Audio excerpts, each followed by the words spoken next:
할렐루야, 샬롬.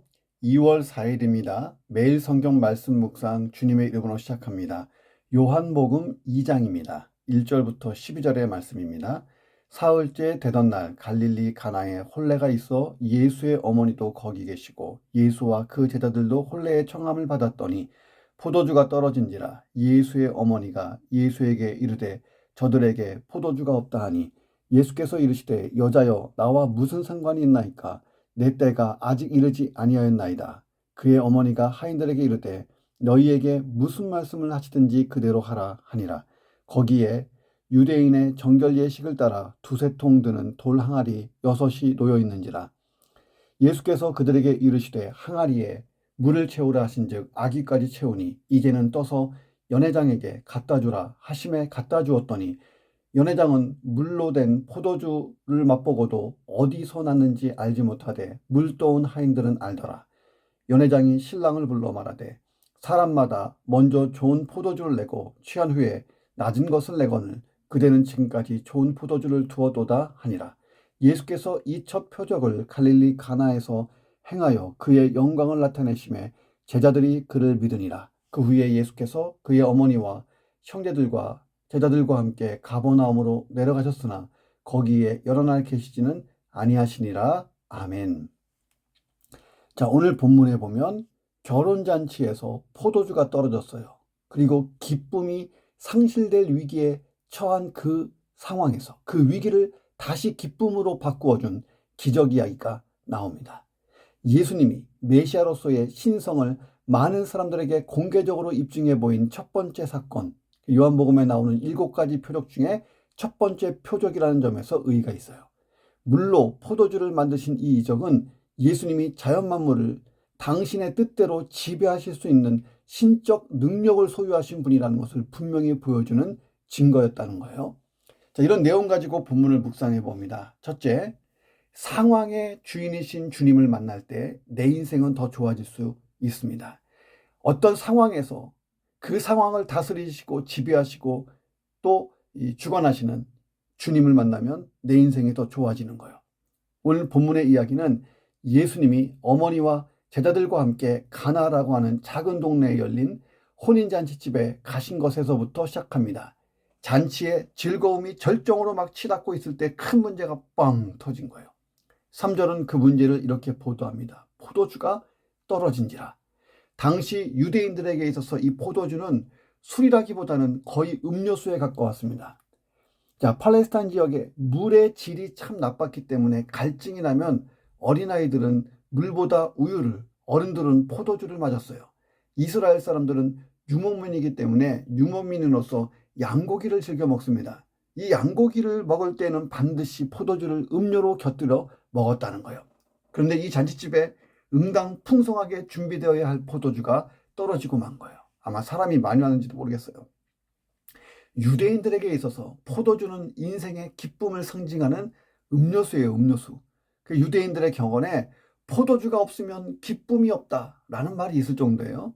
지금 유대 나라에서 제일 중요한 음료수가 잔치집에서 떨어진 거예요. 그러니 기쁨이 지금 사라져버렸다는 것입니다. 자, 옛날 유대인들의 혼인잔치는요, 매우 성대했어요. 큰 잔치를 준비하고 많은 사람을 초청합니다. 그리고 보통 일주일 또는 2주일 계속해서 잔치를 열어요. 초청된 사람들은 즐거워서 춤추고 노래하다 보니까 자연스럽게 갈증을 심하게 느낍니다. 그래서 포도주는 계속 공급되어야 한다는 거예요. 그런데 포도주가 떨어졌으니 이보다 난감한 일이 또 있겠냐는 것입니다. 포도주가 떨어지면 더 이상 잔치를 할 수 없어요. 초청한 손님의 숫자를 잘못 파악했는지, 연회장이 포도주를 계획 없이 소비했는지, 포도주를 적게 준비한 것인지는 몰라도 진짜 위기 중에 위기가 찾아왔다는 거예요. 우리 생각과는 너무 달라요. 우리의 환경과 너무 다르고 우리 풍습과도 다르니까. 자, 이 잔치를 준비한 일에 모든 책임을 진 모든 사람들이 당황하기 시작합니다. 책임자들. 예. 혼주와 가족들을 비롯해서 음식을 만들고 나르는 사람들 사이에 큰 혼란이 생겼어요. 자, 우리 인생도 마찬가지예요. 내가 잘 준비했는데, 내가 잘 계획했는데 이 변수가 생겨나요. 차질이 생깁니다. 그래서 인생의 풍랑도 만나고 위기도 만나는 거예요. 이때 어찌할 바를 모를 때가 있어요. 자, 어떻게 할까요? 오늘 이야기의 첫 번째 하이라이트가 나오죠. 예수님의 어머니 마리아가 문제 해결의 기대를 가지고 예수님을 찾아간 거예요.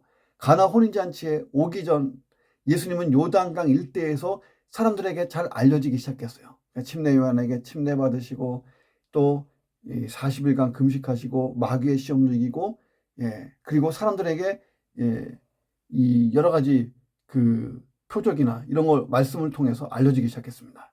자, 그래서 이미 가나 혼인잔치에 초대되었을 때에 이 작은 동네 이 가나 사람들은 예수님을 보고 즐거워했어요. 아니, 저 유대 땅에서부터 이 벌써 떴어요, 예수님이.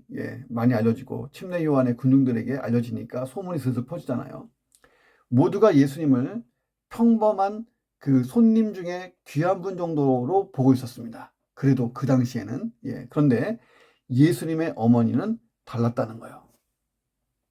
자, 그녀는 포도주가 떨어진 절체절명의 위기 상황에서 예수님을 상황의 주인으로 봤다는 거예요. 이 상황을 바꿀 수 있는 분, 무언가를 해결할 수 있는 분, 뭔가 행해서 이것을 해결할 수 있는 분으로 기대되는 분. 자, 그래서 말합니다. 포도주가 없다. 예수님이 가나 혼인잔치집에서 행하신 물이 포도주가 되는 이 기적을 요한은 11절에서 표적이라고 말해요. 11절에서. 표적이라는 것은 이 기적의 교훈이 담겨 있다는 거예요. 그러니까 마리아는 잔치집의 문제를 가지고 예수님께 나왔어요. 자, 우리도 마찬가지예요. 우리의 문제를 가지고 예수님께 나가는 거예요. 포도주가 없다. 이 말은 마리아가 원망불평하는 말도 아니고 심각해서 이 근심돼서 하는 말도 아니고 마치 기도와 같은 거예요. 포도주가 없어요. 어떻게 해요? 어떻게 좀 해보세요. 우리들의 현실을 있는 그대로 주님께 이야기하는 것. 이게 기도예요. 그리고 기대감을 가지고 기도해야 되는 거예요. 주님이 이 모든 상황을 주장할 수 있는 상황의 주인이시지 하는 믿음이 있어야 기도도 하고 예수님께 부탁도 하고 아뢰기도 하는 거예요. 작은 동네 가나의 어느 혼인잔치집에서 예수님이 행하신 이 표적으로 인해 이 가나라는 곳이 유명해졌어요. 가나의 혼인잔치는 유명한 잔치가 됐어요. 목사님들 설교에도 자주 나오고, 또 아이들의 그 설교에도 나오고, 아이들을 위한 설교에도 나오고, 그리고 또 찬송가 속에도, 가스펠송 속에 있잖아요. 물이 변하여 포도주가 됐네. 예수님 말씀하시니, 그쵸? 지금도 이스라엘 성지순례를 방문하는 사람들은 가나가 아주 작은 마을임에도 불구하고 반드시 여행 스케줄에 가나, 이 마을 방문을 포함시킵니다. 예수님이 그 잔치에 계셨고, 기적을 행하셨고, 위기가 사라지고 기쁨의 잔치가 계속된 그 사건의 의미가 있기 때문에 지금도 인기가 있는 지역이 된 거예요. 내 인생도 그렇게 되어야 하지 않겠어요? 예수님을 내 인생의 주인으로 모시는 거예요. 갈수록 좋아지는 인생을 살고 싶지 않습니까? 다시 내 인생의 기쁨을 찾고 싶지 않아요? 자, 그렇다면 내 마음대로 내 인생을 주장하고 살아왔던 나의 삶의 태도, 내가 주인인 이 태도를 버려야 돼요. 그리고 내 인생에 위기가 찾아올 때마다 그때마다 예수님을 부르는 거예요. 예수님이 내 인생의 전부예요. 내 인생의 주인입니다. 예수님, 내 인생을 다스려 주십시오. 자, 이런 기도, 이런 삶의 자세를 가져야 됩니다. 작은 동네 가나가 모든 사람들에게 존경받고 사랑받는 것처럼 내 인생도 복 있는 인생, 많은 이들이 나의 삶을 통하여 예수를 만나는 그런 복된 인생이 될 줄로 믿습니다. 두 번째, 주님의 말씀에 잘 순종하면 더 좋은 인생을 살 수 있다는 거예요. 자, 기대감을 가지고 예수님을 찾아와 포도주가 없다고 말하는 마리아에게 예수님이 하신 말씀, 우리는 상당히 당황할 수 있어요. 여자여, 나와 무슨 상관이 있나이까? 내 때가 아직 이르지 아니하였나이다. 아니, 사랑하는 아들이 어머니에게 한 대답이에요. 여기서 여자여, 이거를 갖다 우리식으로 생각하면 큰일 나요. 여자여로 번역된 우리 성경이 우리를 당황하게 한다는 거예요. 여기서 여자는 이 단어가, 여자라는 단어가 영어식으로 얘기하면 lady라고 번역해야 되는 거예요. 자, 원어 성경, 귀나이, 이 여자는요, 본래 로마 황제 아우구스투스가 이집트의 여왕 클레오파트라를 만났을 때 사용한 최상의 존칭어였어요. 귀나이에서 레이디가 나온 거예요. 예수님은 사랑하는 어머니를 최상의 존칭어를 사용하여 부르신 거예요. 마땅히 번역하기가 애매해서 우리는 여자여 이렇게 했던 거예요, 성경책이. 자, 그리고 내 때가 아직 이르지 않았습니다. 뭐냐면 지금은 하나님께 무언가를 하라고 하시는 때가 아닙니다. 지금은 그럴 때가 아닙니다. 예수님은 철저히 하나님의 뜻, 하나님의 시간표에 따라서 하나님의 계획에 따라 사셨어요. 지금은 하나님의 역사, 막 기적 일으키고 표적 일으키고 할 때가 아니라는 거예요. 이 타임은. 자, 그럼에도 불구하고 예수님이 기적을 일으켰어요. 왜요? 마리아의 강렬한 믿음을 보시고 예수님이 하신 거예요.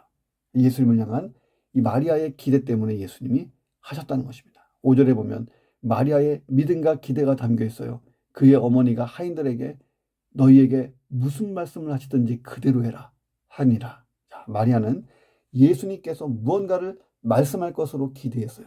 내 때가 아직 이르지 아니하였나이다. 이 말씀을 듣고도 믿음을 가졌어요. 그리고 어찌됐든지 이제부터는 내가 판단할 일이 아니고 예수님이 판단하시고 내가 결정하는 게 아니고 예수님이 결정하실 것이니 무슨 일을 하든 저분이 말씀하시는 대로 그대로 하라고 하인들에게 얘기한 거죠.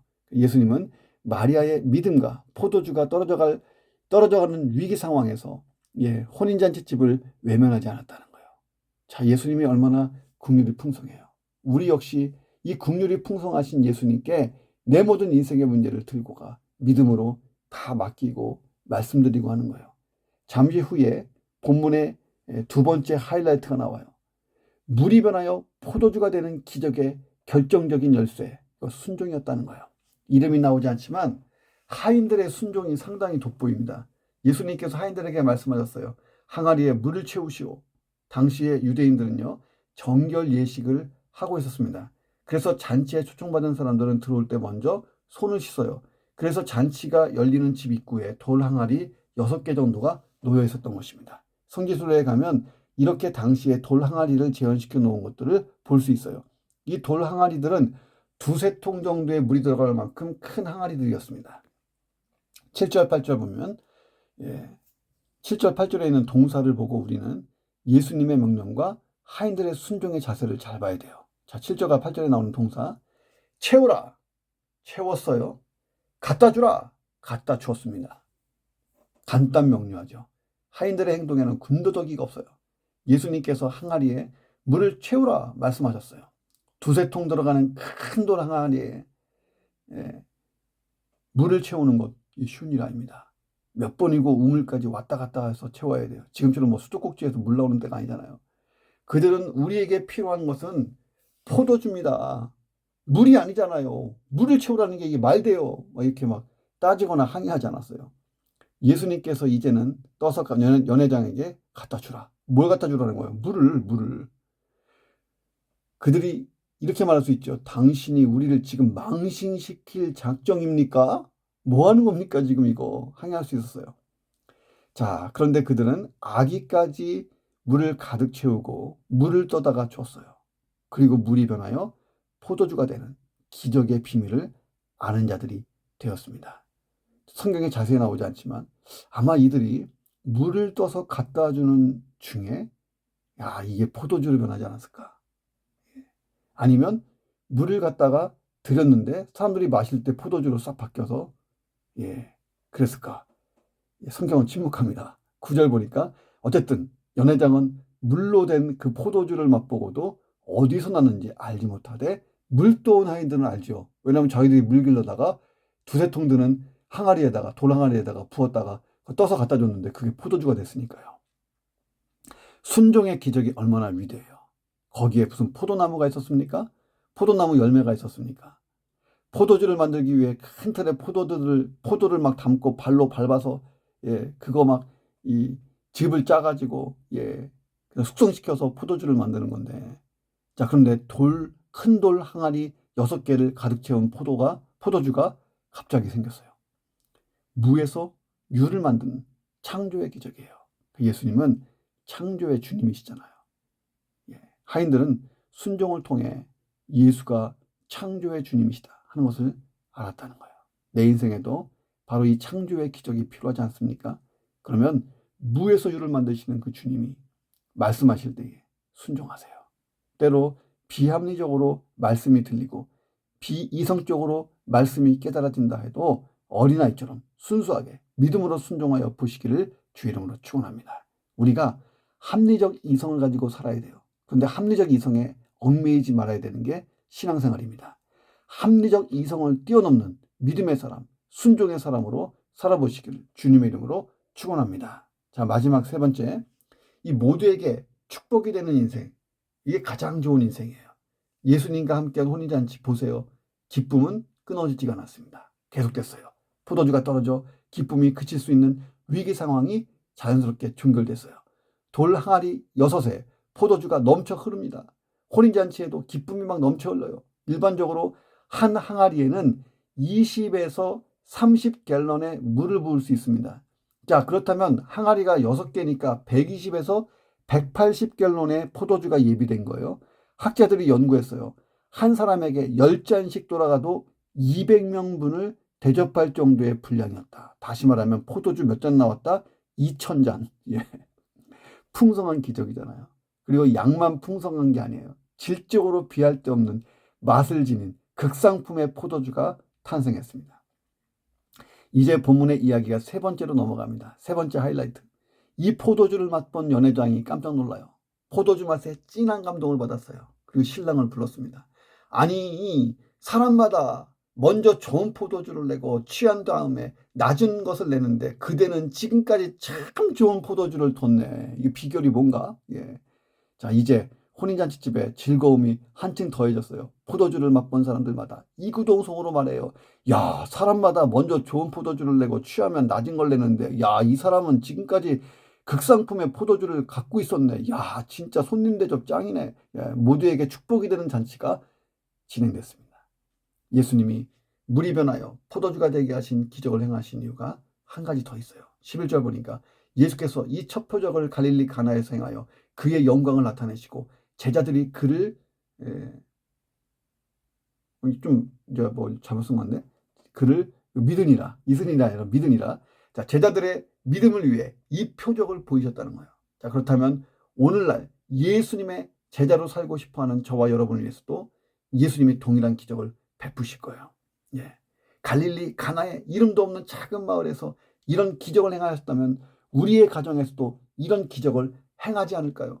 자, 이름도 표기되지 않은 무명의 어떤 가정을 위해서도 이름도 없는 표기되지 않은 신랑 신부를 위해서 이런 기적을 행하셨다면 나 같은 무명의 사람, 무명의 가정에도 예수님은 긍휼의 은혜를 베푸시고 동일한 기적을 행하지 않겠습니까?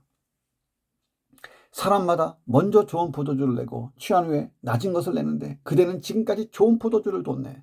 자, 연회장도 초청된 사람들도 이 포도주의 비밀을 모르는 사람들이었어요. 이 포도주의 비밀을 만든 예수님을 모르는 사람이었어요. 자, 그들이 했던 고백이 인상적이잖아요. 보통 사람의 상식으로는 맛없는 포도주가 나중에 나오는 게 정상인데 이렇게 좋은 포도주가 어떻게 나중에 나올 수 있냐는 말이에요. 자, 여러분의 인생을 살면서 믿지 않는 사람들이 이런 고백을 할 수 있으면 좋겠어요. 야, 저 사람의 인생은 끝인 것 같은데 또 새로운 게 생기네. 여기까지인 것 같은데 더 좋은 도약이 있네.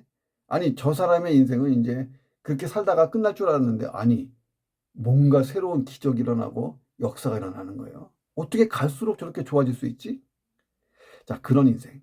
갈수록 좋아지면서 모두에게 기쁨을 주고 모두에게 복을 나눠줄 수 있는 그런 축복의 인생 살아보시기를 주님의 이름으로 축원합니다. 기도하겠습니다. 하나님, 위기가 올 때마다 이 상황을 지배하시는 주님에 대한 믿음이 흩어지지 않게 하시고 상황을 지배하시는 주님을 꼭 붙들고 주님께 모든 걸 아뢰며 마리아와 같은 믿음으로 주께서 무엇이든지 하시면 순종할 자세로 주님이 무슨 말씀을 하시든 그대로 될 줄로 믿고 하나님, 기도하는 마음으로 주님을 만나게 하여 주옵소서. 그래서 위기 때마다 이 상황을 지배하는 주님을 만나서 주를 경험하며 더 좋아지는 인생 살게 도와 주옵소서. 합리적인 이성을 뛰어넘는 믿음의 사람, 순종의 사람 되어서 하나님, 내 믿음 따라 순종 따라 내 인생도 더 좋은 인생으로 도약하게 도와 주옵소서. 우리 모두에게 축복이 되신 예수님, 또 나도 모두에게 축복이 되는 가장 좋은 인생, 복의 근원이요 통로로 쓰임받게 도와 주옵소서. 갈수록 좋아지는 인생, 처음보다 나중이 더 훌륭한 인생, 그리고 그 나중이 많은 사람에게 축복이 되고 많은 사람에게 하나님의 영광을 드러낼 수 있는 그런 인생 살 수 있도록 도와 주옵소서. 존귀하신 예수 그리스도의 이름으로 기도합니다. 아멘.